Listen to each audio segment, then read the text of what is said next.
For you, you know, I grew my beard a little bit. I even have a hat, which usually Sure. brings me to the question. It's like, okay, the significance of the B that you have on your hat. Yes, the Boston Red Sox, who, and it is sort of a Ah, sad, it's a sad day in okay. Red Sox Nation because Jerry Remy, former player and a really important announcer for the Red Sox, passed away of cancer. I think he had cancer Hmm. 7 times, but he Oh, was really wow. Boston has a riches of great television and radio announcers. Hmm. And Stephen King, who's a huge fan, even wrote a book called "The Girl Who Loved Tom Gordon."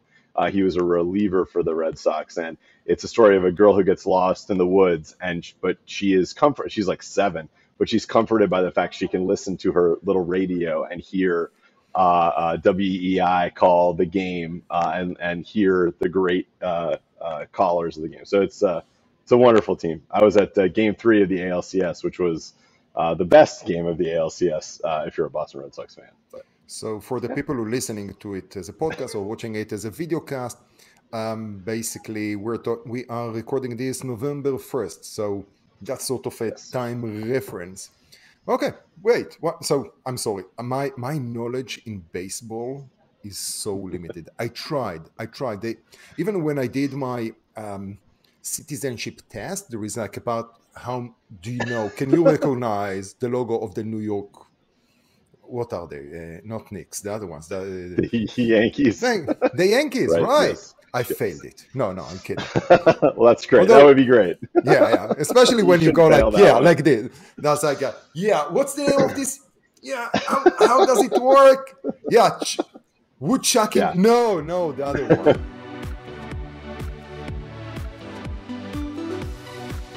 What would you like to talk about? Are we talking about branch, what's broken in the industry, or what are we missing in terms of conversation in the industry? Yeah, I'm I mean, open. I've watched and listened to a number of the interviews and conversations you've had, and I've been reading, a lot of the punditry around fintech and insurance, especially.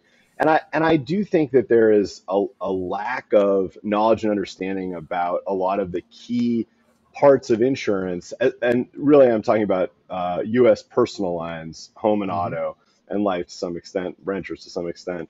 Um, that I think is just missing, and I think it would be great to talk about those elements. And also, I think I can explain why it's missing. And Would love your thoughts and questions about it too. But I think there's a lot that we could do to make the discourse more intelligent and more thoughtful Mhm. around, especially U.S. personal and startups. And how do we do that?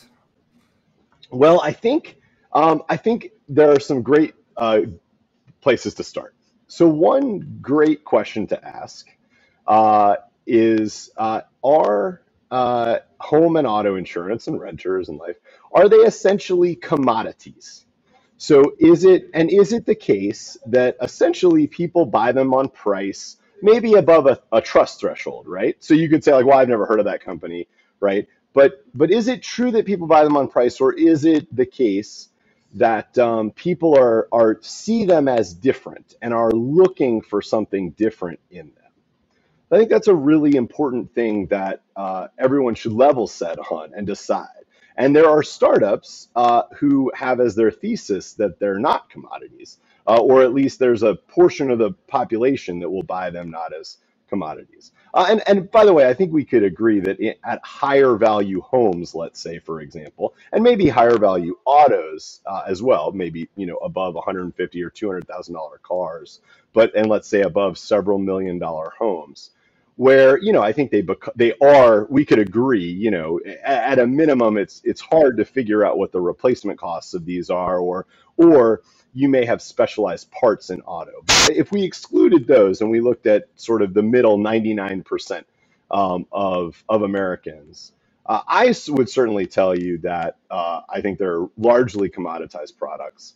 I think people almost exclusively shop on price and ease. I mean, if you make it really, really hard to buy, they might, even if you're really cheap, they might decide to go with the slightly more expensive but easier option.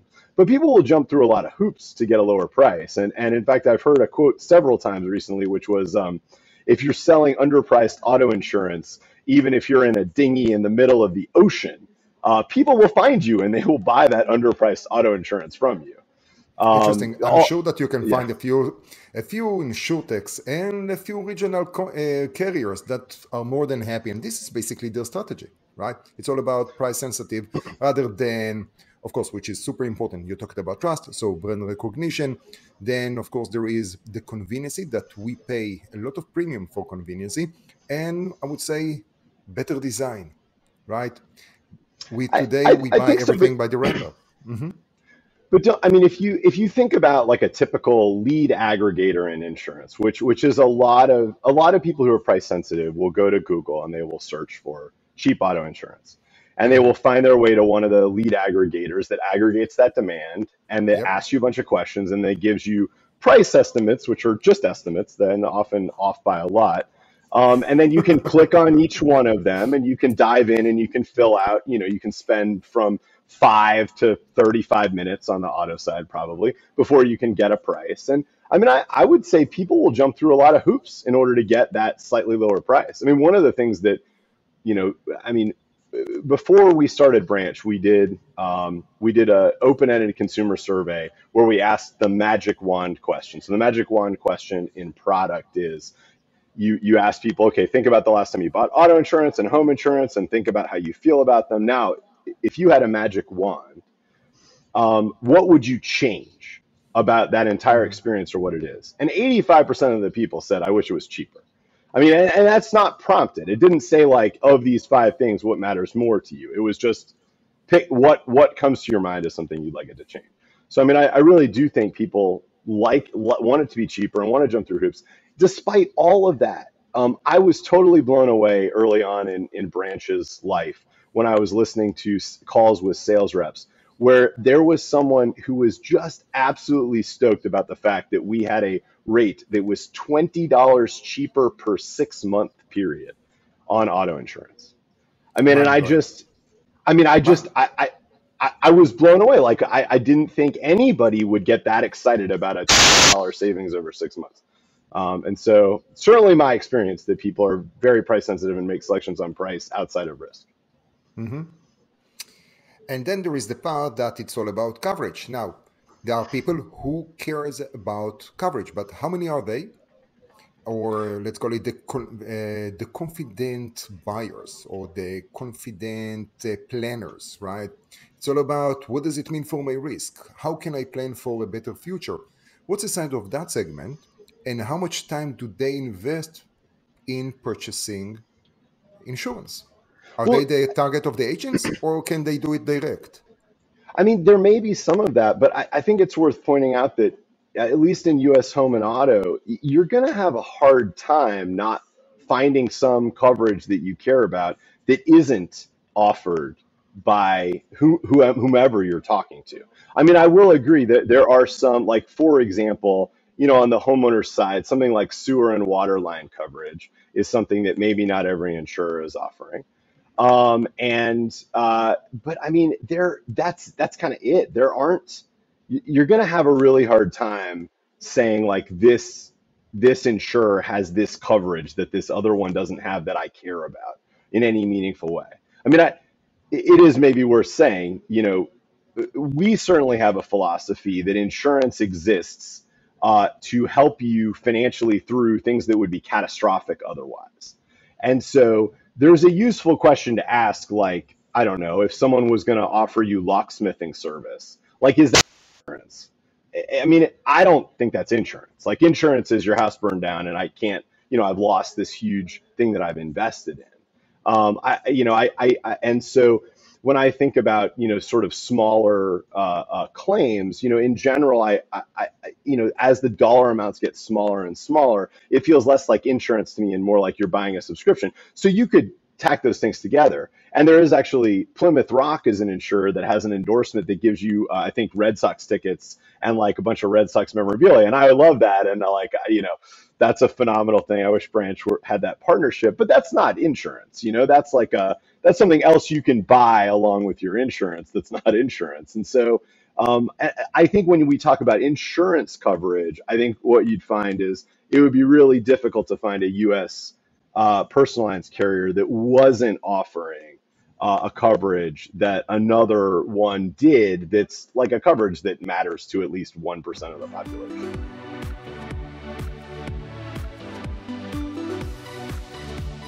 So we have a few problems here, right? So first of all, do people truly understand what is the coverage? What do they need? What they don't need? And how even to differentiate? How do you even put one policy versus the other? There are all kinds of folks out there that are trying to figure that out with all kinds of brilliant AI. But then it's like, okay, great. Will people use it, and how much education you need to put in order to educate? Will that even bring the ROI back? And and let's put a small pin on the commodity, because once we define insurance as a commodity, what does it mean? How does it impact the entire ecosystem, right? So there is a lot to go there. I agree. And I think that to say what you're saying, I think in a slightly different way, what most people's interaction with home and auto insurance is you buy it because you have to.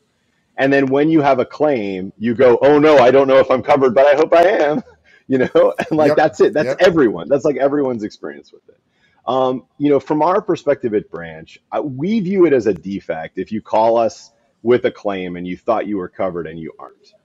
So for us, like, we very much care about that interaction, right? We don't want you to. We want you to know what you're covered for. We actually spend quite a lot of time on that. We have, and if you go read reviews of Branch, what you'll see are a lot of people will be mentioning people by name who they've interacted with, like our sales agent or our service agents who help people figure that out. Like we don't have this sense of like, wow, we have all this AI and chatbots and you can never talk to a person. Like, we don't think that that's how you solve this problem that you're talking about, which is how do I make sure that people know what coverage they have? So I completely agree that there is a problem in insurance that is people don't know what they're covered for, and they may have difficulty from like an apples to apples perspective of saying, well, I'm getting this at this insurer and this at this other insurer, and what are they the same and what do they cover? So that is a real problem. Yeah, there is even more. So my point, or where I was leading, you're talking about sort of comparing one type of an apple to another type of apple and another one. The thing is that most of the people don't know what Apple is. They can't recognize or understand, oh, this is an apple, this is a good apple, this is an organic apple, which basically it's the same apple, Right. just priced a little bit higher. And then they don't really know to ask the questions, okay, what is in my coverage and what type of coverage do I need? And that's sort of where we need agents, and good agents, not just to use scare techniques in order to sell insurance, but actually explain what they need, what they don't need, and better digital experience that will have that. Now, it's not just like, oh my God, you all need to do that. Really depends on your strategy and the products that you actually have. I would assume that there are those who do that, then there are those that do it less, because in terms of the coverage that they have, it's less because that's what they have, right? Whoever paper they are using, if they are an MGA or they have their own program, Well, or just an agency. I mean, I've only run into one insurance startup that like, for example, didn't offer 250, 500 or like 500 CSL combined single limit and auto coverage. And I mean, if you're going to think about like broad scopes about coverages in auto, the main coverages in auto are bodily injury, either that you're causing other people, and so they can sue you for that, your net worth for it, right? And so you want to have enough coverage so that it covers your net worth. And you probably want umbrella on top of regular coverages if you don't have, if your net worth exceeds like $500,000. And then you'd like uninsured coverage. But those are the primary auto coverages. And then the other auto coverages are get increasingly smaller. And on the home side, it's like if your home burned down, that's the main coverage. So people offer that. And again, I only know one insurance startup that doesn't offer like a main, like one of the key sort of amounts you would want. They don't offer 250, 500 on the auto side. So I do really think people are offering all of these things. I think you can get the equivalent coverage everywhere. I think that you're right that you should seek an insurer. If you don't know exactly what you want, you should seek an agent or an insurer who can help you understand what coverage you need. But a lot of insurers have great agents, licensed agents on staff who help you learn those things. And so, I mean, I don't see this as a huge problem in the industry. Like I know I can call Geico, I can call Progressive, I can call Allstate, I can call State. I mean, State Farm's maybe slightly different, but I can call these direct carriers. I can call USAA. I can talk about what I need, and I am going to end up. I feel highly confident across all of those that I'm going to end up with the correct coverage, and they're going to help me. And I don't think that. I think that anybody who's telling you that that's not true, that you can't call one of those carriers and talk to a licensed agent and get the right coverage and comparable coverage, I don't think that person understands the insurance industry today. Like the industry is very good at that. That's not a core problem with now. There's this overall consumer problem of consumers not understanding whether they're covered. But I will tell you that most people are being covered for the things that they would expect to be covered for, and people who are taking the time when they're shopping to ask questions are getting the right coverage, regardless of carrier. So I think there's this desire for insurance startups to talk about the industry's terrible and awful in all these ways. I don't actually think that's horribly broken. I think it's overly complex for sure. When Tammy from, I don't know, Cleveland wants to buy insurance, who's she going to first? Is that a known brand? Is that, hey, dad, hey, mom, I need to buy insurance for my first car. I'm, I don't know, 22, 23, needs a car. Well, if she's a New Yorker, she will never buy a car. But let's assume, is it going to be a brand? Is it going to be the parents? They will already give her a little bit. It will not be, something that she learned in the what is that? The 10th grade. No, I think that's absolutely true. I think the answer to that initially is whoever her parents have, right? Mm-hmm. That's going to be where it starts. And then when her parents say you need to get your own, that ends up, again, still having a separate policy with the company that they have because they know it and maybe they had a good claims experience. But this is actually the part where the industry, from our perspective, is broken. And it is that if you look at what insurers spend to acquire customers, you have this terrible reinforcing problem in the US, which is that it's really hard to buy insurance in the US. Buy auto. Now we are getting into the meat of the conversation. Okay. Well, to buy auto and buy home is hard in the US. I mean, buying a home auto bundle will take you 2 hours in most cases. It's hundreds of questions. You could even look at, Progressive, which has great, has a wonderful history in innovating in auto. If you go through their home auto bundle purchase, it'll take you like 15 minutes or so to get an auto quote, and not bindable. It'll take you another 15 to 20 minutes to get a home quote, not bindable. And then they'll say, okay, well, we'll sell it to you. And then you can go bind the auto. That's another 5 or 10 minutes. And then they say, great, call us to buy home. And then that's probably another hour. I mean, that's it. That's like the state outside of branch, which is name and address, the bindable price for home and auto. That's it. That's the best the industry has right now. And by the way, most likely, I'm sorry to cut you, but is the Progressive example, is it their product? Because what we've seen that if it's most likely it will just be a lead and they will resell, they will act as an agent for another carrier. It is with Progressive. They do have a homeowner. They bought a company called ASI a number of years ago, but in general, they will not sell you that. They will sell you QBE or HomeSite or another carrier that they're an agent for. Yes. Mm-hmm.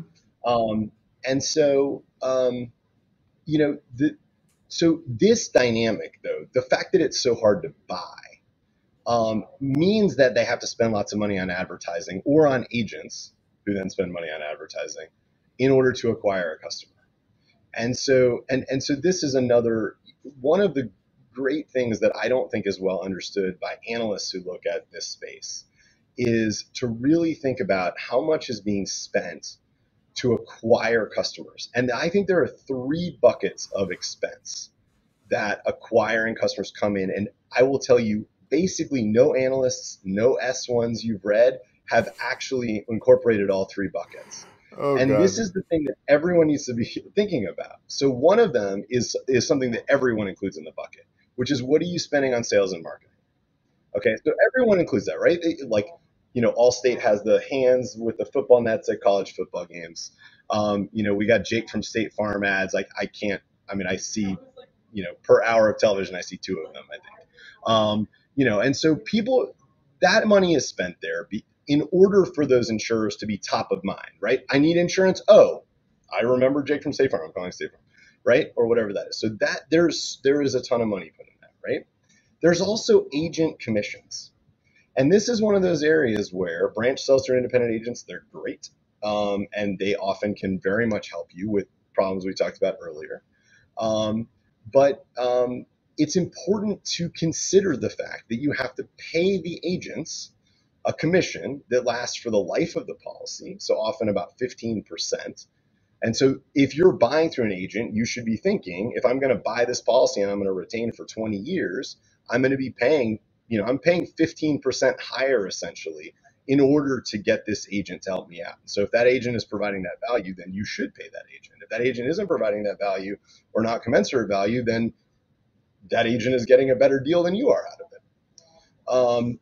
But there are companies who act like agent commission shouldn't be included in acquisition expense or in sort of not thought about as expense. And you know, that's a challenge because the main goal of the agent, the main role of the agent is in acquiring and binding the customer. There are a lot of agents who don't do any servicing at all. And in general, the carrier has to do a decent amount of the servicing because carriers often won't let agents do all of the servicing. So it's not like it's the agent's fault. But the acquisition and binding of the customer, that's the core reason why the agent makes the commission they do.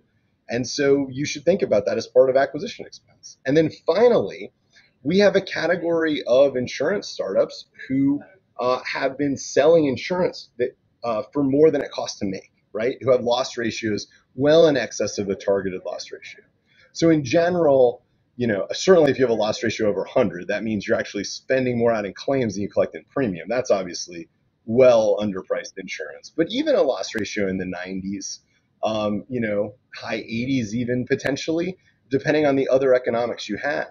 And by the way, if you have to pay agency commissions, you know, you got to add another 15 points in there for that. And so if you're underpricing insurance, I think it's an important thing to think, well, that's an acquisition spend because you're not going to be able to do it forever. And people are price sensitive. And so if you underprice insurance, that should go in your acquisition spend. And so when people are thinking about the economics of insurance, they should be, especially if they want to analogize it to other startups like software as a service economics, they should be thinking about what is being spent on agent commissions, what's being spent on regular sales and marketing expense, and what's being spent to underprice the product to juice growth. And if we had a good understanding of that spending everywhere, I think we would have a good sense of the actual economics of startup insurers. Now, these larger companies aren't underpricing, you know, at all, really. And so it's just useful to look at them with respect to the agency spend and the sales and marketing spend. And what's the reason why the top growing auto insurers of the past 20 years are Progressive and Geico and USAA is because they don't have that agency spend. And so they're able to take 15 points out of their price. I mean, that's literally why Geico's pitch was 15 minutes would save you 15% or more, because they were just saying, well, we're not paying agents. So we're going to be 15% cheaper on average because that is 15% that everyone else has to pay. No, I think that you touch on so many different things that I wonder if we are going to take them in later episodes and just dive into them, or continue talking about them here, because from the economics of insurance, and especially the economics of the insurtechs, and what we talked about the different S1s that we saw so far, and we are looking forward to see what's going, how Keen is going to develop once they're going public. We've seen, Metromile, Root, Hippo, Lemonade, and a couple of other players. And it's going to also. I talked with Kanan about Keen. We talked about that. So there is a lot to unpack there, and especially how the different insurtechs present their KPIs, which is very interesting, because at the end of the Yeah. day, the insurance industry has its own KPI, and those are the combined ratio, the loss ratio, etc., etc., etc. And then, as you talked about, yeah, but you are trying to have a SaaS multiplier, or you're trying to talk into the investor conversation. And the more that I dig deep and deep into the investment side of life, it's very interesting to see, okay, how do you present it? Because it's a different industry that tries to use two different parallel KPIs for valuing the company, right? You And have, yeah.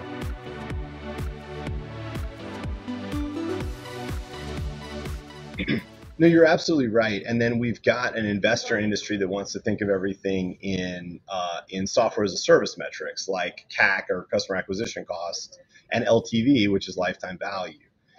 There is an investment bank, William Blair, that has done a pretty good job in suggesting how you could look at CAC and LTV in insurance economics. Mm-hmm. And so what they suggest is that your LTV is you would count your premium minus your cost of claims.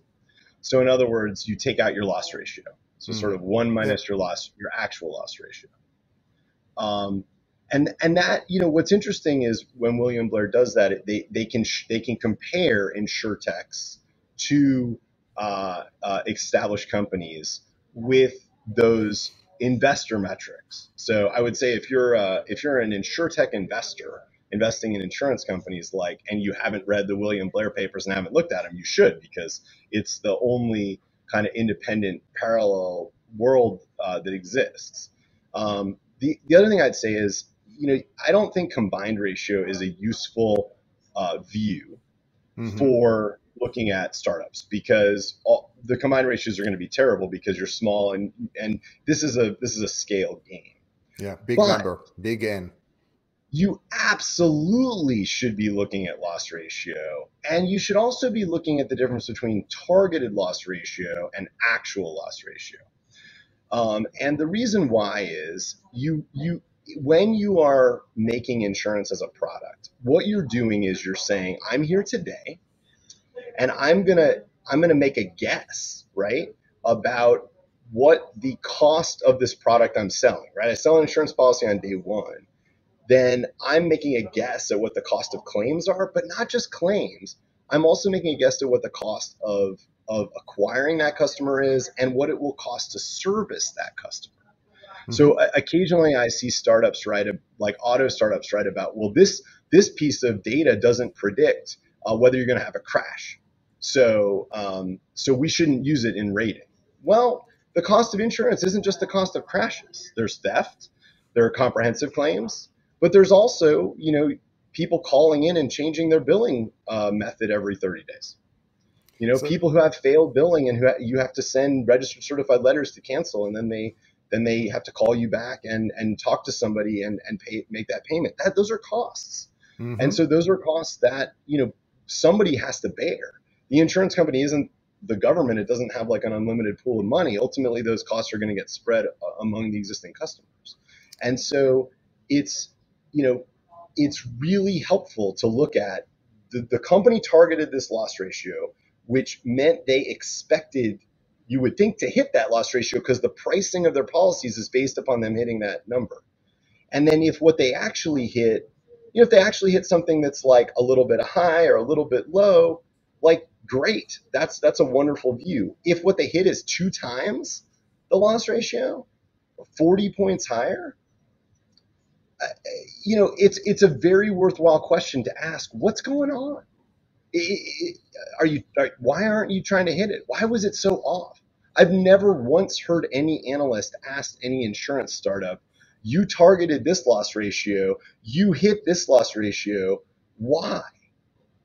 But like that would tell you a whole lot about, does that company know how to make insurance? No, and that's a great question because, as you said, they basically there are two ways to look at that, right? One will be they undersold a high risk, right? Sure. Or they didn't target the risk that they wanted. They got bad risk into the Yeah, funnel. So those are two different exactly. things to look at the same problem, which is like, Well, yeah, we got X amount of premium for that risk, although it should have been, I don't know, 5 times that X. yep. No, you're absolutely right, and I think that you could say, well, no, our strategy was we had to put it this low because the department wouldn't approve it, Uh-huh. but then our goal is to grow really fast, so we underpriced it so we could grow super fast because And you it's need to cheaper, and we grow. know people will buy it when it's cheaper. Now, by the way, that's not sustainable, and you shouldn't lie to the departments of insurance because they regulate you. Hmm. But I don't know if you know the history of Esurance, but the history Please of Esurance, share it with me and the audience. right? Well, The so history of Esurance. issuance.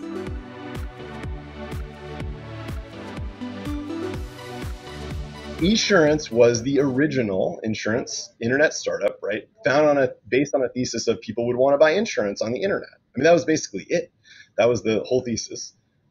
And what they did was they went out and they copied Allstate's rating plan for auto. Now, in insurance in the US, you have to file your rate plan and your forms, and so people can copy them. But you don't, in most states, have to file your underwriting rules. So, in other words, what people are we going to offer a price to, and what people are we not going to offer a price to? And so, Esurance copied Allstate's program, but Allstate's program was basically a preferred program at the time, which meant kind of if you had any accidents, you weren't eligible for Allstate. But Esurance didn't know that; they just copied it. And not only that, they copied it, they put it online, they made it really easy to buy, and their mascot was this Kim Possible, or sort of Kim Insurance. I'm trying to remember the mascot, but like a sort of overly sexualized female cartoon character. And they attracted people who wanted to save money on auto insurance because they weren't in the preferred segment.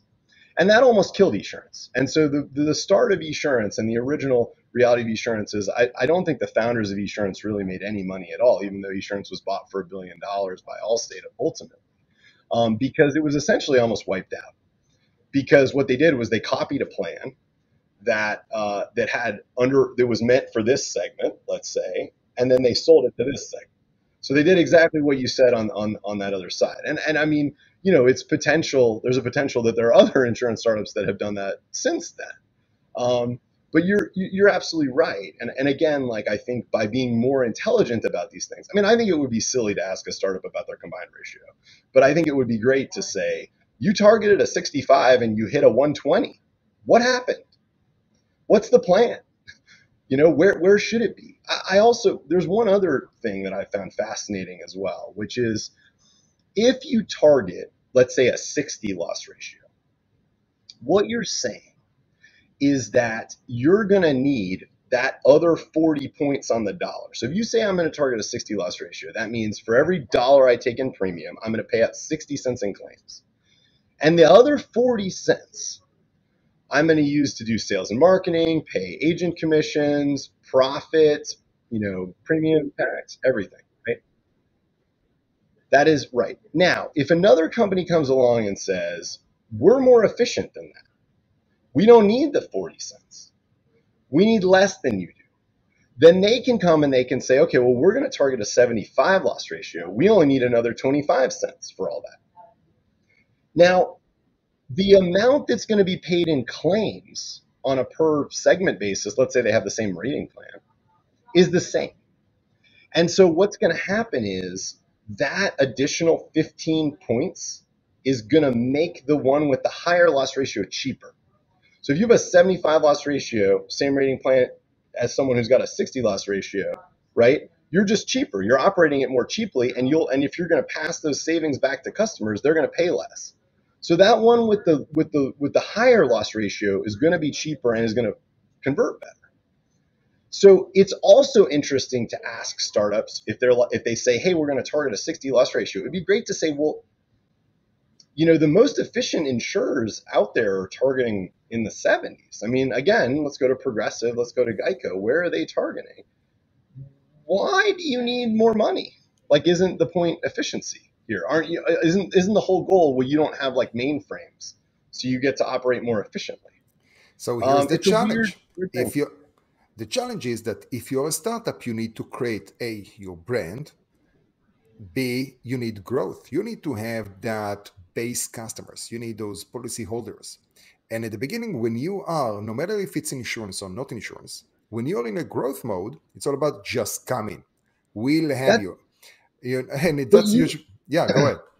but what you could do though is you could say on a unit economic basis, we're Oh, gonna run our loss ratio and expense ratio for what we're gonna do at scale. Okay. And then we're going to take a whole nother pot of money, and that's going to be capital expenditures to grow our brand, to build our tech, to do all these things, right?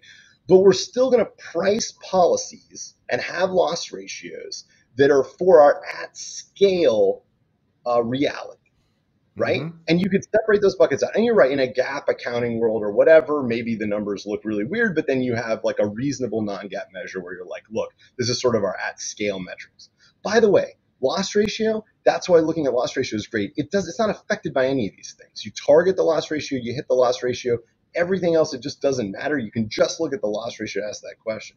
But there's no reason why you would, if at scale you believed you could hit a 75 loss ratio, why you should be targeting a 60 today, because you're just making your insurance more expensive. I mean, fundamentally, if two companies have, well segmented products that work well, the one that targets the lower loss ratio is selling a more expensive product in the market. Mm-hmm. That's part of the insurance economic reality. And so it doesn't make sense to, even if you said for some amount of time, we're going to have to do some additional expenditures we won't have at scale, you should just separate those out. Those don't make sense to include in there, especially if they're, been funded by investment. And then again, you have the investor looking, if really depends on the type of investor and how they see the strategy, which if they are coming from software, although we've been in the InsurTech time, let's call a movement or whatever that may be, for enough time, that about 5-6 years, that there are more and more savvy investors that know how to read both of the KPIs. But let's use the classic SaaS investors, West Coast, not East Coast, different style of KPIs. And that we look and say, you have a good traction. We know that you are losing money. We like the fact that you are losing money. Just get more and more users, not policyholders, users. So later on, you can actually finally get into monetization. I don't know, take example Twitter or almost any other SaaS company that is out there, right? Because that's a mentality. This is how they look at that. And if we are taking that into, is this e-commerce or commodity? Yeah, you more or less play in the same things, different tools, but you need to play within the insurance rules, and you measure it by the SaaS and high-tech rules of So what's success. the, so the danger in that land Mm-hmm. Yeah, is, I was preparing for it. yeah, Go for it. thanks. Yeah. I mean, the danger. So in SaaS,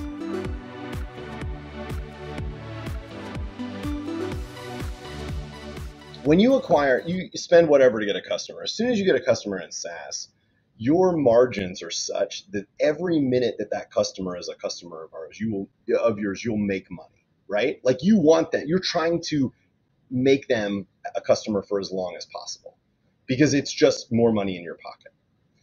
In insurance, if you misprice insurance, every minute that customer is your customer, they're bleeding cash from you, right? And it's a really painful, leaky bucket. And you're regulated in a way that you can't just necessarily say, I don't want you as a customer anymore. I mean, the regulations will require you to not do that, because that would be very disruptive to someone. If you've made an offer in insurance to someone, you're not allowed to just get rid of them because you were bad at your own financial planning as an insurance company.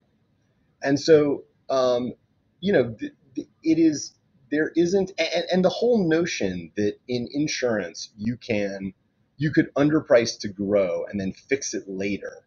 Well, no one's ever done it successfully. I mean, it's worth looking back historically. If we were to ask, how did State Farm get big? How did Allstate get big? How did Travelers get big? How did Farmers get big? How did USA get big? How did Progressive get big?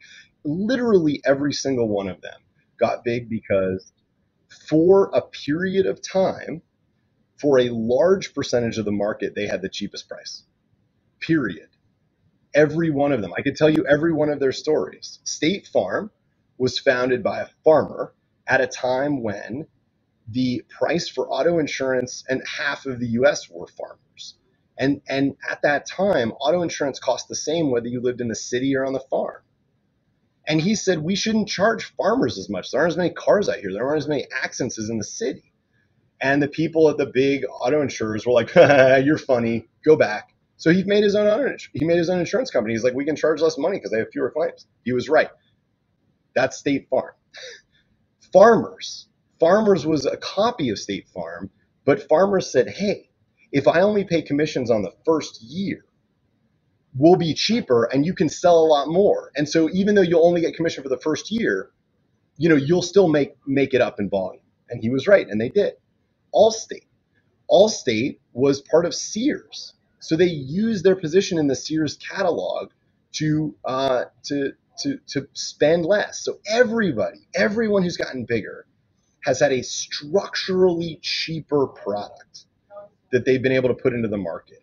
And they've passed those savings back to consumers in order to grow. That's it. That's the, you want to talk about home and auto in the US growth? That's it. That's every single large company.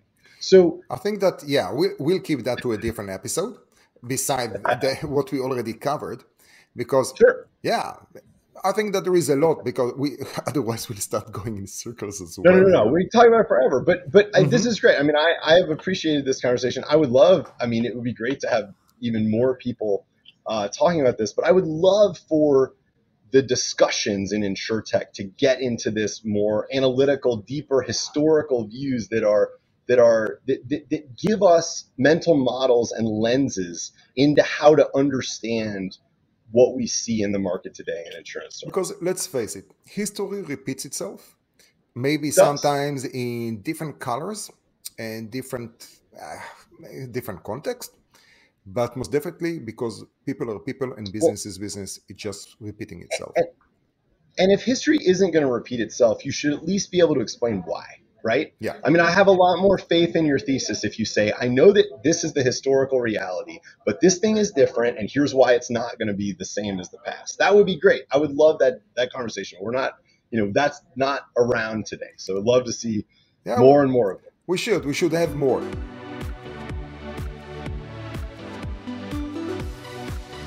We talked like 30 minutes about other people and the industry. Let's give a little bit of love to Branch. Can you give a... That was great. Yeah. What's that about? So Branch is built to be structurally cheaper because we are able to take acquisition cost out of most transactions. And we were able to do that because Branch is so easy to buy. I love the fact that you already like, hey, let me pop the hood. Before that, before that, two steps to people who have no idea. It's Absolutely. Like, hey, this is Joe. He's from Branch. Yeah. What do you sell? Where are you based? Like the small stats. Yeah, Branch is a home auto renters and umbrella insurer. We're headquartered in Ohio. We're currently live in 14 states. We'll be live in all 50 plus DC at some point next year. We are, depending on the state, we are an MGA or our own carrier. We're actually a reciprocal exchange is the type of insurer we are. Okay. And that enables us to bring a cheaper price into the market. Our mission is actually to reduce the price of insurance for everyone. And so we are highly focused on the structural ways we can do that. so yeah, that is who we are. Fantastic. No, What else? So that's a beginning. Now, okay, let's pop up the hood again because we need to talk about also the reciprocal structure and why you pick that. I can understand where you are. There are places that you're an MGA, there are places that you're a carrier, and reaching the 50 states, that's a big milestone. And when do you do that jump? And especially, but before we talked about all that, which state did you start? We started in Ohio. Ohio. So no Yeah. Texas, Arizona like everyone else. We are in Texas and Arizona. Of course you are. Those were states 2 and 5 for us, but they're great states. They're all great states. Yeah, it's like Clear Cover started Illinois and then did Clear Cover started in they started as an MGA in California. Oh, right. Because the idea was, let's start with the hardest place and everything will look easier afterwards. Yeah. Yeah. California is also very different in addition to being hard, but yes. Yeah, in contradiction to New York, Jersey, and Florida. But yes. Yeah. Yes. I mean, we're obviously in the middle of all of this. And so we really wanted to work with the department in Ohio. They've been fantastic. And it's a large state. It's a great department. And we started with our reinsurer SCORE. We started on their paper, and we launched our reciprocal exchange here, and we've moved our business over onto our paper, which just takes a little while, but we've done that. And so that's generally our strategy.